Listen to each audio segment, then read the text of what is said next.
Welcome to the first of our series of presentations discussing the effectiveness of solar farms in the UK. Hello, so today we will be looking at the effectiveness of solar farms versus wind. Yes. So to start with, let's just discuss what our nation uses in terms of electricity. Our peak electricity consumption is about 45 gigawatts. There are many sources to get this information. The easiest one is on the National Grid Live, which is open source and anybody can go there and look at the information. There's lots of different ways we generate power, which are on the left of the screen, various different colours which illustrate the generation by type. So the UK at peak times uses approximately 45 gigawatts of electricity. Yes. What's that in real terms? 45 gigawatts is a lot of electricity. 1 gigawatt is equal to 1 million kilowatts. Now, to put that into context, a kettle uses around 2 kilowatts of electricity for the period that it boils of a few minutes. So a gigawatt is a lot of cups of tea. It is a lot of cups of tea. Mainly we're going to be concentrating on gigawatts because we're looking at the nation as a whole in terms of power consumption and generation, but we will be looking at megawatts when we get a little bit more in depth later on in the presentation. So with regards to solar then, how much solar can the country produce? So at the moment, our rated capacity of solar is approximately 13 gigawatts, which means that the UK could theoretically gain 13 gigawatts of power in a 1 hour period should the conditions be perfect. So bright sunshine, clear skies across the whole of the UK, and cumulatively all of the solar panels currently installed would produce 13 gigawatts. Yes. Now, obviously, it's not sunny all the time in the UK, and it's not daylight in the UK, so it's not as efficient as we might believe. To check our data, we've got two sources. We've got Sheffield PV Live and the National Grid, and there's two different data sets, so we want to make sure they match. Now, on screen, there's a little bit of maths on there. Long and short of it is the data matches. We can accurately forecast and look back at historic charts to get a good idea of what this is going to do. And if people want to check these out themselves, then they just can go on to the two websites that are on there on the screen at the moment. Yes, again, they're open source. Anybody can go and look for free. So let's have a look at the current UK installed solar capacity and what it actually does. Now, this data on screen is between the 13th of January and the 19th of January 2023. We've got to break this down a little bit because energy is used and generated 24 hours a day, except solar. As previously mentioned, solar doesn't work when it's dark, doesn't work particularly well when it's cloudy. During the period, the 13th of January to 19th of January 2023, as an average over that time, solar only generated just over half a gigawatt hour of electricity, which is tiny compared to all the other generation sources. So out of the 13 gigawatts per hour that could have been produced, only 0.52 gigawatts was produced. Yes, a very small amount of energy, and it's the smallest amount of all the generation types except other. It's not very efficient, certainly not very efficient in winter. It barely does anything. It doesn't even appear on the generation chart.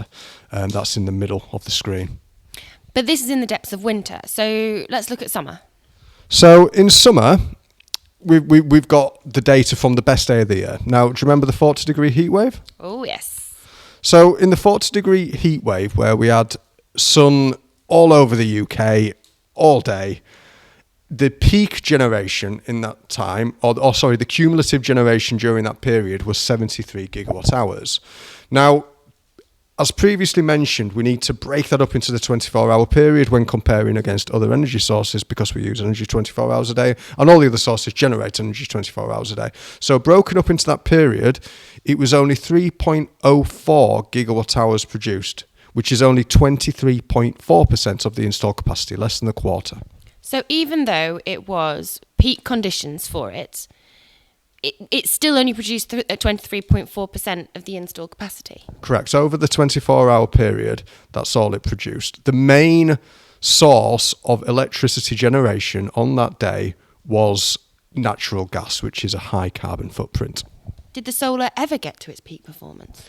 No, it didn't ever get to its peak performance. You can see the yellow chart in the middle, the yellow line, on the chart in the middle. You can see that it was very, very low on the day. In fact, it was less than 30%, even at its peak, 30% of what the nation needed to use at that time. So even when it is at peak capacity, it's still barely used by the country. It's barely used by the country. And, well, it's obviously used, but it's not enough for the country. And one thing we'll be speaking about later are the batteries that the solar farms are fitted on and why they're really fitted. But we'll get onto that later. Okay. So let's have a look at wind, because the UK has a lot of wind turbines, offshore, onshore. So let's compare the two. Let's have a look at the effectiveness of wind. So wind, currently the UK installed wind capacity is 25.5 gigawatts. Now, in the same period, 13th of January to 19th of January, it generated 14.42 gigawatts compared to solar's 0.52 gigawatts, which was 57% of the installed capacity. So obviously that's a lot higher, but it was winter, and also wind farms can run 24 hours a day. So we're comparing data that is in actual terms rather than its installed capacity. Is that correct? Yes, we are we are looking at data in real terms. So what it does over a period of time rather than just the peak capacity. So we can see here that on this 7 days in January 2023, the wind, all the wind in the country did really well. I mean, it was 57% efficient compared to just a small percent, which solar was on the previous slide. So let's have a look at it over 12 months. So in 2022, when you put it all together, wind was 35.5% efficient versus solar, which is 10.8% efficient, which is 3 times as effective at generating electricity as solar. That's a huge difference, but is that because there's more wind farms than solar? No, what we've done is you can see on screen that the actual energy generated in gigawatt hours by solar was 1.4 and the actual generation by wind was 9.04. Now what we have to do is we have to pro rata it to the actual installed capacity to make both the figures fair, so we can compare apples to apples, if you like.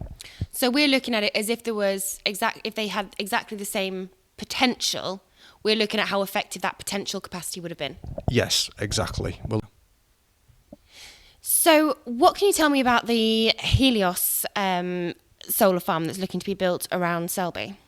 So the Helios solar farm is a national infrastructure project. It's a huge solar farm using 1,318 football pitches worth of land to put a 250 megawatt solar farm in.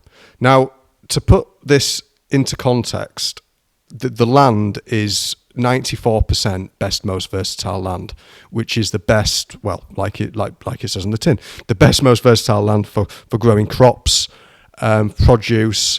We don't use it for grazing, it's too good for grazing. You don't really get much better than that land, but the plan is to put a solar farm on there. So they are going to be using 1,318 football pitches worth of agricultural land that should be used for crops for solar, when we know that solar, from what we've seen before, isn't really that efficient. Yes, and to make it worse, we've done a direct comparison using the data over 12 months. So the rate of generation for this solar farm is 250 megawatts. If we apply that 10.8% correction factor, we'll get an average of 27 megawatt hours per annum. Now, a UK offshore wind turbine are around 12 megawatt rated, and by the way, bigger wind turbines are available. So if we apply the same correction factors to that, that's 4.26 megawatt hours, which means that it would only take 6.3 offshore wind turbines rated at 12 megawatts to generate the same electricity as this huge Helios project over 12 months.